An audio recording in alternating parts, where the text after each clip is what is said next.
pundak-pundak orang atau melewati orang yang salat hanya karena ingin duduk di saf yang terdepan. Karena semua ini dilarang keras oleh Nabi SAW. Keenam, memperbanyak salat sunnah. Selama menunggu imam, kita dianjurkan memperbanyak salat sunnah 2 rakaat hingga imam datang. Sebagaimana dinyatakan dalam hadis Nabi SAW yang artinya, lalu dia mengerjakan salat semampunya sebelum datangnya imam. Kemudian beberapa adab selepas salat Jumat. Jangan lupa mengerjakan salat sunat 2 rakaat atau 4 rakaat.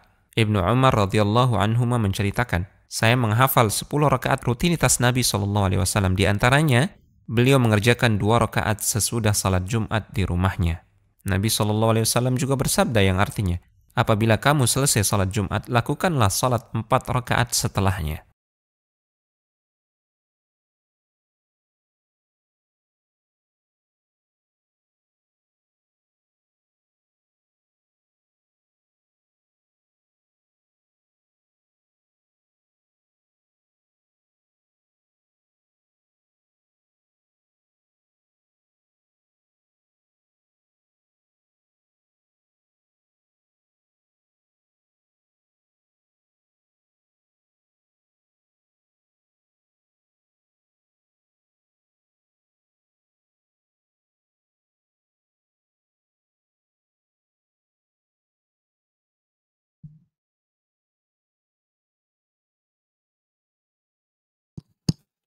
Assalamualaikum warahmatullahi wabarakatuh.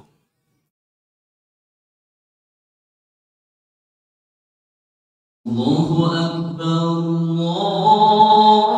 Allahu Akbar, Allahu Akbar,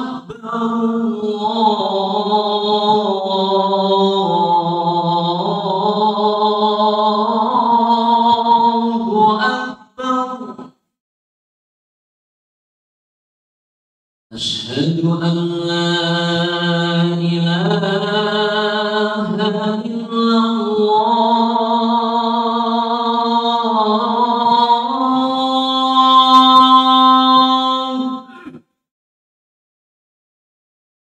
أشهد أن لا إله إلا الله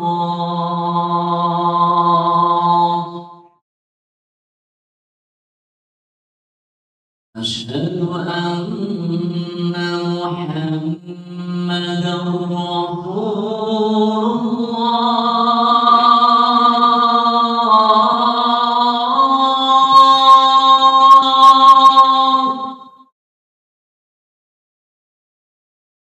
أشهد أن محمدا رسول الله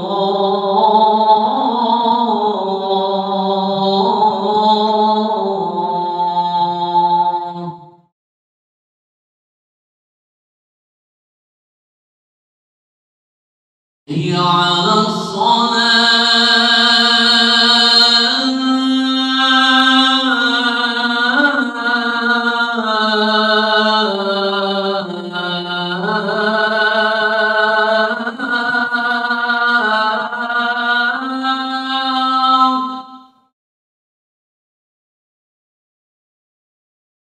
حي على الصلاة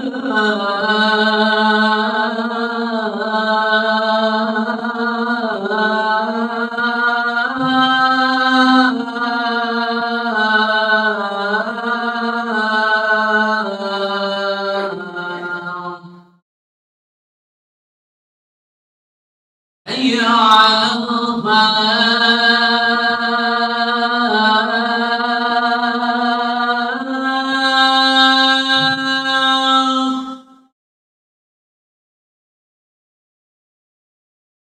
حي على الفلاح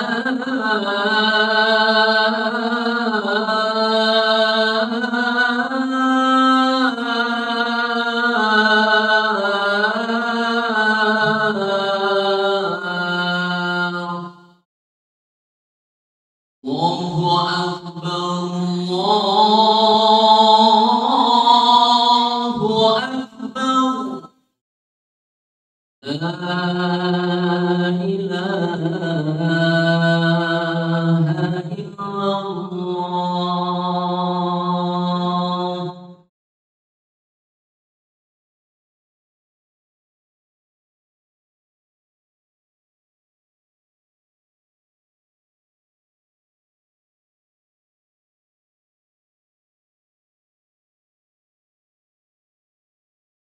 إن الحمد لله نحمده ونستعينه ونستغفره ونعوذ بالله من شرور أنفسنا وسيئات أعمالنا من يهده الله فلا مضل له ومن يضلل فلا هادي له أشهد أن لا إله إلا الله وحده لا شريك له وأشهد أن محمدا عبده ورسوله يا أيها الذين آمنوا اتقوا الله حق تقاته ولا تموتن إلا وأنتم مسلمون يا أيها الناس اتقوا ربكم الذي خلقكم من نفس واحدة وخلق منها زوجها وبث منهما رجالا كثيرا ونساء واتقوا الله الذي تساءلون به والأرحام إن الله كان عليكم رقيبا يا أيها الذين آمنوا اتقوا الله وقولوا قولا سديدا يصلح لكم أعمالكم ويغفر لكم ذنوبكم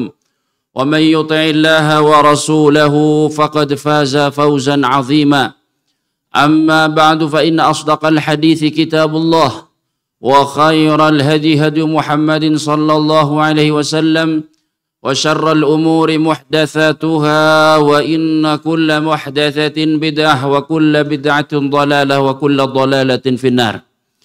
Ma'asyiral muslimin, hadirin jamaah Jumat yang dirahmati oleh Allah, mari di hari yang mulia ini mari kita tingkatkan iman dan takwa kita kepada Allah Subhanahu wa taala. Takwa dalam arti menjalani segala perintah-perintah Allah Subhanahu wa taala dan menjauhi apa saja yang dilarang olehnya. Sidang Jumat yang dirahmati oleh Allah, dalam banyak hadis-hadis yang disampaikan oleh Rasul kita sallallahu alaihi wasallam, beliau menjelaskan kepada kita bahwa di akhir zaman akan ada beberapa penyimpangan-penyimpangan, perilaku-perilaku yang menyimpang yang dilakukan oleh umat Islam. Di antaranya adalah sebagaimana yang disabdakan oleh Rasul kita sallallahu alaihi wasallam dalam sebuah hadis yang diriwayatkan oleh Al-Imam Al-Bukhari rahimahullah taala, bahwa Nabi kita Muhammad sallallahu alaihi wasallam bersabda, "Sayati 'alan nasi zamanun la yubalil mar'u fima akhadhal mal aminal halali aw minal haram." Kata Nabi sallallahu alaihi wasallam, sayati 'alan nasi zamanun, akan datang suatu masa, la yubalin nasu fima akhadhal mal, akan datang suatu masa, akan datang suatu zaman di mana manusia ketika itu tidak lagi peduli dengan apa yang ia peroleh. Ia tidak peduli dengan harta yang ia peroleh. Aminal halali au minal haram, apakah harta yang ia ambil itu berasal dari sumber yang halal atau berasal dari sumber yang haram. Sidang Jumat yang dirahmati oleh Allah, sebagai orang yang beriman atau paling tidak mendeklarasikan diri sebagai orang yang beriman, yang bersaksi bahwa tiada Tuhan yang berhak untuk diibadahi, ditaati kecuali hanya Allah, dan bersaksi bahwa Muhammad adalah utusan Allah, suri toladan yang wajib untuk kita ikuti, untuk kita teladani.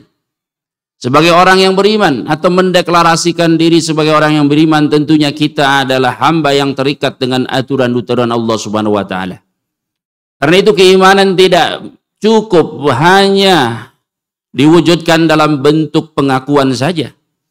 Bahkan tidak cukup hanya diwujudkan dalam bentuk ibadah-ibadah, ritual-ritual yang setiap hari kita lakukan.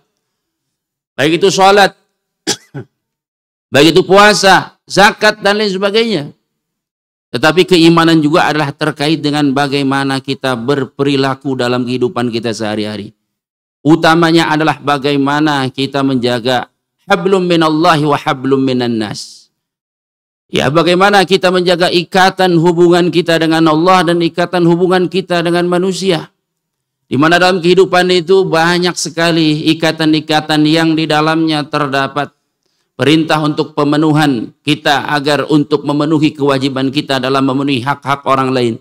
Dalam segala perikatan-perikatan, dalam jual beli, dalam hidup bertetangga, dalam hidup berumah tangga, dan lain sebagainya. Karena itu sidang Jumat yang dirahmati oleh Allah, keimanan itu juga diwujudkan dengan bagaimana kita berperilaku sehari-hari, bertingkah laku sehari-hari. Termasuk terikat juga dengan bagaimana perolehan atau cara kita memperoleh apa yang kita inginkan berupa harta, berupa kekayaan, dan lain sebagainya. Yang tentunya itu semua haruslah sejalan dengan aturan Allah Subhanahu wa Ta'ala. Karena itu orang beriman memiliki prinsip. Orang beriman memiliki pegangan, memiliki harga diri yang betul-betul dijunjung tinggi bahwa ia seharusnya bukanlah orang yang mudah tergiur dengan harta yang haram. Sumber harta yang haram, sumber penghasilan yang haram. Karena apa yang didapatkannya dari sumber yang haram itu artinya adalah ia telah mengorbankan masa depan akhiratnya. Apa yang dia peroleh dari harta yang haram itu berarti bahwa ia telah mengorbankan hubungannya dengan Allah Subhanahu wa Ta'ala. Apa yang dia perolehnya berupa harta yang haram itu berarti juga ia telah mengorbankan keberkahan hidupnya. Sidang Jumat yang dirahmati oleh Allah, harta haram yang berlimpah seolah-olah menggoda manusia, seolah-olah itu adalah sebuah prestasi, sebuah pencapaian yang luar biasa. Padahal tidak ada nilainya di sisi Allah Subhanahu wa Ta'ala, dan dalam kehidupan kita tidak memberikan kebaikan apapun. Harta haram itu mengorbankan hubungan kita dengan Allah, di mana doa-doa kita tidak akan dikabulkan oleh Allah Subhanahu wa Ta'ala. Dalam hadis Rasulullah sallallahu alaihi wasallam bersabda, "Innallaha thayyibun la yaqbalu illa thayyiban." Wa inna Allah amara al-mu'minina bima amara bihil mursalin wa qala ta'ala ya ayyuhar rusulu qulu minat tayyibati wa'malu salihah. Kata Allah Subhanahu wa Ta'ala, sesungguhnya Allah itu bersih dan tidak akan menerima kecuali yang bersih-bersih saja. Ibadah yang bersih dari kesyirikan. Demikian pula sedekah yang bersih dari keharaman. Wa inna Allah amara al-mu'minina bima amara bihil mursalin, dan sesungguhnya Allah Subhanahu wa Ta'ala memerintahkan orang-orang yang beriman sebagaimana ia memerintahkan para rasul-rasul dan utusan-utusannya. Wa qala ta'ala, Allah berfirman, ya ayyuhar rusul, wahai para rasul-rasul, wahai para utusan-utusan Allah, kulu minat thayyibati wa'malu salihah, makanlah dari sumber-sumber yang baik, dari sumber-sumber yang halal, wa'malu salihah, dan laksanakanlah amal salih. Jadi iman itu bukan sekedar amal salih, tetapi bagaimana kita membatasi penghasilan kita itu hanya dari jalur yang halal saja. Sidang Jumat yang dirahmati oleh Allah, dalam lanjutan hadisnya Nabi SAW memberikan perumpamaan kepada kita. Ya, Rasulullah sallallahu alaihi wasallam thumma dzakara ar-rajula yutilu as-safar ash'atha aghbara yamuddu yadayhi ila as-sama'i wa qala ya rab ya rab ya rab. Kemudian Nabi memberikan contoh kepada kita seorang laki-laki yang mengadakan perjalanan yang jauh, bersafar, melakukan perjalanan yang jauh, lusuh penampilannya, kusut rambutnya. Ia menengadahkan kedua tangannya kepada Allah, berdoa kepada Allah, ya Rabb, wahai Tuhanku, wahai Tuhanku. Sedangkan kata Nabi, wa mat'amuhu haram, wa mashrabuhu haram, wa malbasahu haram, fa anna yustajabu lahu. Sedangkan sumber makanannya haram, sumber minumannya haram, sumber pakaiannya juga haram. Fa anna yustajabu lahu. Lalu bagaimana orang seperti ini akan diijabahi doanya oleh Allah Subhanahu wa Ta'ala? Harta haram itu berarti adalah mengorbankan hubungan kita dengan Allah Subhanahu wa Ta'ala. Sidang Jumat yang dirahmati oleh Allah, banyak sekali Allah mengaitkan harta haram itu dengan keimanan kita kepada hari akhir. Sebagai contoh kecil saja, ada satu surat yang dinamakan oleh Rasul kita sallallahu alaihi wasallam sebagai surat Al-Mutaffifin. Al-Mutaffifin itu artinya adalah orang yang melakukan kecurangan dalam takaran atau timbangan hanya untuk mendapatkan keuntungan. Dan keuntungan yang sedikit, karena tidak mungkin orang melakukan kecurangan dalam takaran timbangan dalam bentuk kecurangan yang besar. Biasanya orang melakukan kecurangan dengan takaran dan timbangan itu hanya sedikit saja. Tapi kalau kita orang yang beriman membaca ayat itu, maka kita akan dapati di situ adalah ancaman yang berat bagi orang yang melakukan kecurangan sedikit. Allah mengatakan, wailul lil mutaffifin. Celaka. Kalau kita orang beriman, maka kata celaka yang diucapkan oleh Allah itu adalah ancaman yang berat. Karena Allah, apabila dia mengazab manusia atau makhluknya, fala yu'adzibu adzabahu ahad, wala yuthiqu wathaqahu ahad. Allah apabila menghukum hambanya, mengazab hambanya, maka tidak ada azab yang lebih pedih daripada azab Allah. Tidak ada ikatan yang lebih kuat daripada ikatan Allah Subhanahu wa taala. Maka orang beriman ketika membaca ayat itu yang diawali dengan kata wailun, celaka, maka harusnya ia bergetar. Harusnya ia merasakan takut yang dalam. Lalu dia mencoba untuk mencari siapakah orang yang dikatakan celaka oleh Allah Subhanahu wa taala. Kata Allah, wailul lil mutaffifin. Celaka bagi orang yang melakukan mutaffifin, orang yang melakukan kecurangan dalam apa? Takaran dan timbangan. Alladzina idza qtalu 'alan nasi yastawfun. Apabila dia membeli sesuatu dari orang lain, dia meminta agar takaran dan timbangannya disempurnakan. Wa idza kaluhum aw wazanuhum yukhsirun. Tetapi ketika ia menjualnya dengan takaran dan timbangan, ia mengurangi takaran dan timbangan tersebut. Bisa kita bayangkan berapa keuntungan orang yang mengurangi takaran dan timbangan itu dengan kecurangannya itu. Itu kecurangan yang sedikit. Lalu bagaimana dengan orang yang melakukan kecurangan-kecurangan besar? Lalu bagaimana dengan orang-orang yang melakukan penipuan? Lalu bagaimana dengan orang-orang yang melakukan korupsi dan lain sebagainya? Ya, maka Allah kaitkan hal itu dengan keimanan kita kepada hari akhir. Kita beriman atau tidak dengan hari akhir? Kalau kita beriman kepada hari akhir, maka kita akan takut untuk mengambil harta yang haram. Maka Allah menegur kita semua dengan firman-Nya, "Ala yadhunnu ulaika annahum mab'utsun." Apakah mereka itu tidak yakin bahwa mereka nanti akan dibangkitkan oleh Allah? Memangnya harta haram itu tidak akan dipertanyakan oleh Allah? Memangnya mereka akan dibiarkan mati begitu saja tanpa kemudian dihidupkan lagi oleh Allah Subhanahu wa taala, tanpa kemudian dimintai pertanggungjawabannya oleh Allah Subhanahu wa taala? Karena itu iman kepada hari akhir bukan sekedar terucap oleh lisan, tetapi tercermin dalam banyak perilaku kita. Termasuk diantaranya adalah dari penghasilan kita. Jika kecurangan sedikit saja Allah katakan wailun, kecelakaan, lalu bagaimana dengan kecurangan yang besar? Lalu bagaimana dengan kezoliman yang besar? Lalu bagaimana dengan korupsi miliaran?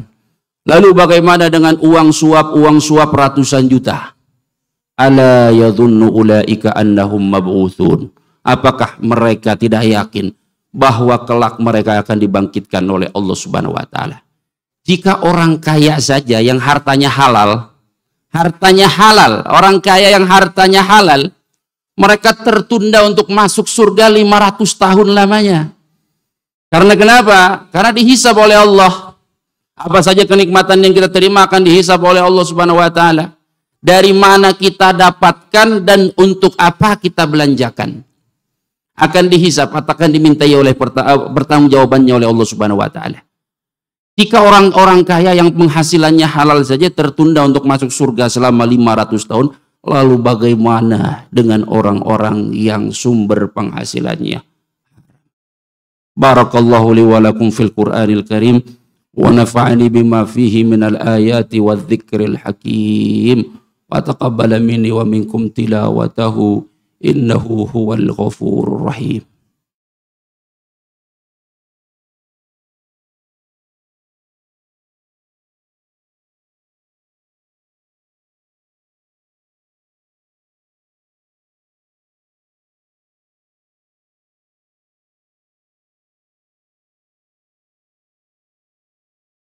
Alhamdulillahi wa kafa wassalatu wassalamu ala abdihi alladhi istafa wa ala kulli man bisunnatihi qatafa wa qtada amma ba'du.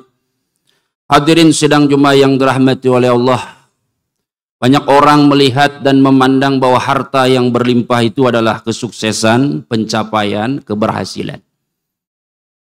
Padahal apabila harta tersebut adalah sumbernya dari yang haram atau diperoleh dengan cara yang haram, maka sedikit pun tidak ada kebaikan dalam harta tersebut. Keberkahannya dicabut oleh Allah Subhanahu wa Ta'ala. Pun jika digunakan untuk beramal soleh, tidak ada pahalanya. Jika pun ditinggalkan sebagai harta warisan, itu pun menjadi malapetaka dan bencana. Dalam sebuah hadis yang diriwayatkan oleh Al-Imam Ahmad rahimahullah ta'ala dari sahabat Ibnu Mas'ud radhiyallahu ta'ala anhu, Rasul kita sallallahu alaihi wasallam bersabda, "Ma aqada 'abdun min malin haram." Tidaklah seorang hamba memperoleh harta yang haram. Fayunfiquhu, lalu dia belanjakan. Fayubaraku lahu fihi. Kata Nabi, tidak mungkin apa yang dia belanjakan itu menjadi keberkahan apabila sumbernya haram. Ia belanjakan uang itu untuk membangun istananya yang tinggi.